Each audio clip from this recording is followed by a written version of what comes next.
जो है वो नहीं चल पाया, क्या कहेंगे आप? सरकार नहीं सदन चलाना चाहती।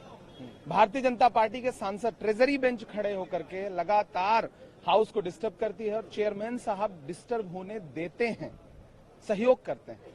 ये सबसे बड़ी विडंबना है। देश ये जान ले कि भारतीय जनता पार्टी सदन को सुचारू रूप से बिल्कुल नहीं चलने दे रही।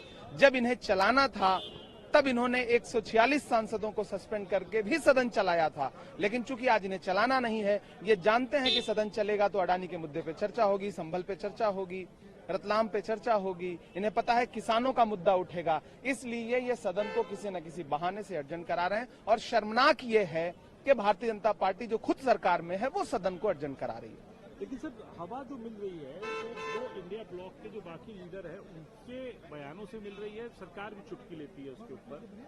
लालू यादव जी कह रहे हैं कि हम ममता बनर्जी को सपोर्ट करते हैं, कांग्रेस कुछ अपना स्टैंड रखती हो रखे, लेकिन इंडिया ब्लॉक की लीडरशिप के लिए ममता बनर्जी को हम सपोर्ट करते हैं।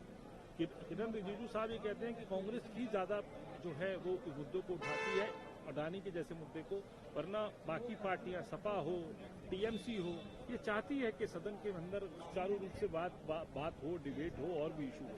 अडानी का जो पूरा भ्रष्टाचार है उससे इस देश की आम जनता का पैसा प्रभावित हो रहा है। राहुल जी ने इस पे बाकायदा प्रेस कॉन्फ्रेंस की। चूंकि कांग्रेस को इस देश के आम लोगों के पैसों की चिंता है, उनकी पूंजी की चिंता है और देश की साख की चिंता है, इसलिए हाँ, कांग्रेस ज्यादा उठाती है और कांग्रेस ज्यादा उठाएगी, कांग्रेस लड़ेगी। इस देश में राहुल गांधी एक ऐसे व्यक्ति हैं जो लगातार पहले दिन से खड़े होकर के अडानी के भ्रष्टाचार को और अडानी और नरेंद्र मोदी जी की दोस्ती को, किस तरह अडानी को फायदा पहुंचाया जा रहा है, इसका मुद्दा अगर एक व्यक्ति बिना डरे हुए इस देश में उठा रहा है तो उस व्यक्ति का नाम राहुल गांधी है। और हम सब चाहते हैं कि राहुल गांधी लगातार इस मुद्दे को उठाएं, क्योंकि इससे देश के आम व्यक्तियों की पूंजी जुड़ी हुई है। कौन सा सहयोगी दल कौन सा क्या मत रखता है, क्या संबंध रखता है, वो बात की बात है।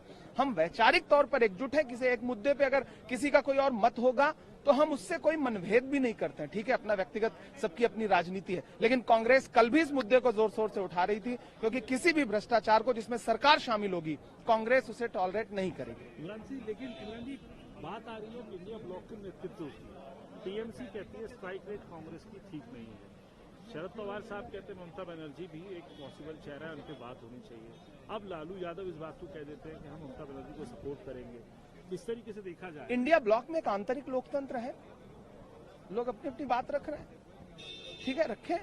देश जानता है लीडर कौन है, देश जानता है 4000 किलोमीटर चल के सड़कें किसने नापी हैं, देश जानता है कि इस देश में नरेंद्र मोदी की सांप्रदायिक राजनीति के खिलाफ, भ्रष्टाचार की राजनीति के खिलाफ, तानाशाही की राजनीति के खिलाफ कौन एक व्यक्ति है जो सर उठा के लड़ रहा है, उसका नाम राहुल गांधी है।